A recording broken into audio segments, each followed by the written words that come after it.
Ito na ang isa sa pinakamalakas na balita na maaari niyong marinig ngayong araw. Hindi na may pagkakaila ang pagkakaibigan dito ni LeBron James at Draymond Green. Ayon kasi sa nailabas na report dito ng Sports Illustrated. Ngayong meron na lamang tayong ilang linggo bago matapos ang NBA trade deadline na nagtatapos sa February 8, 2024, ay mas lalong umiinit ang mga mata ng NBA teams sa mga players na maaaring makatulong sa kanila. At ang isa nga sa mga pinakamatunog na players ngayon ay ang mula sa dynastiya ng Golden State Warriors na si Draymond Green. Ningid sa kaalaman nating lahat na available ang lahat ng players dito sa Golden State Warriors para i-trade maliban lamang dito kay Stephen Curry. Sa kasalukuyan kasi mayroong record ang Warriors ngayon na 18-22 win-loss record at dalawa sa kanilang huling laban ay talo.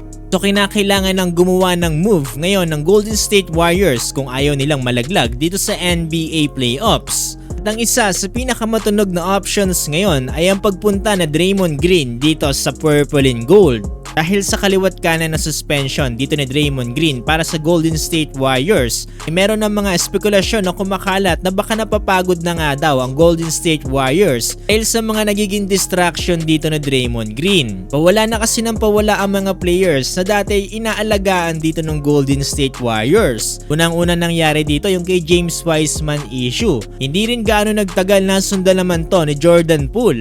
Yung inaakala din sana ng madami na susunod sa Splash Brothers na sila Stephen Curry at Klay Thompson. Unti-unti rin naglaho at na-trade din kalaunan sa ibang team.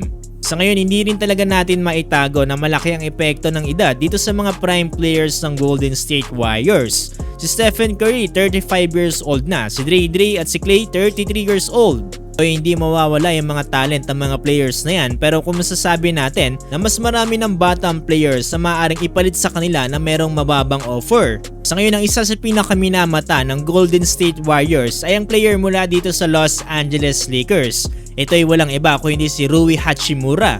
Ayon sa report, magiging magandang kapalit daw to ni Draymond Green para sa Golden State Warriors, lalo na kung gusto pa nilang i-stretch yung kanilang budget. Sama rin sa mga nabanggit itong si Jackson Hayes na merong $2.5 million player option for next season. So sa ngayon, more likely ito ang maaaring mangyayari dahil ayaw nga bitawan dito ng Purple and Gold itong si Austin Reeves. Luwag-luwag pa sila sa mga ibang players kagaya na lamang nito ni Rui Hachimura at Jackson Hayes. Di malabong pwedeng bitawan to ng LA lalo na kung mayroong magandang offer. Magiging malaking ambag daw talaga si Rui Hachimura para sa Golden State para magkaroon ng space. Kayang-kaya maglaro bilang small at power forward, mayroon ding magandang depensa at higit sa lahat mayroon ding outside shooting. Isa sa pinakagustong gusto dito ng Golden State Warriors. Hindi lamang yan ang isa sa mga tinitignan natin dahil itong si LeBron James at Draymond Green ay matalik ng magkaibigan outside the court. So hindi malabo na dalhin na nila yung pagkakaibigan nila dito sa loob ng court.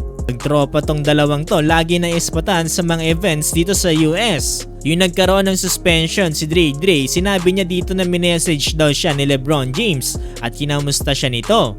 Tingin ko hindi na rin talaga malabo na maaaring pakawalan na ng Golden State Warriors itong si Draymond Green. Laki na din yung napatunayan niya para sa Golden State Warriors at wala na tayong masasabi doon. Siguro kung gusto na lamang i-enjoy dito ni Dre yung kanyang remaining basketball career ay baka tanggapin niya tong mga offers na to.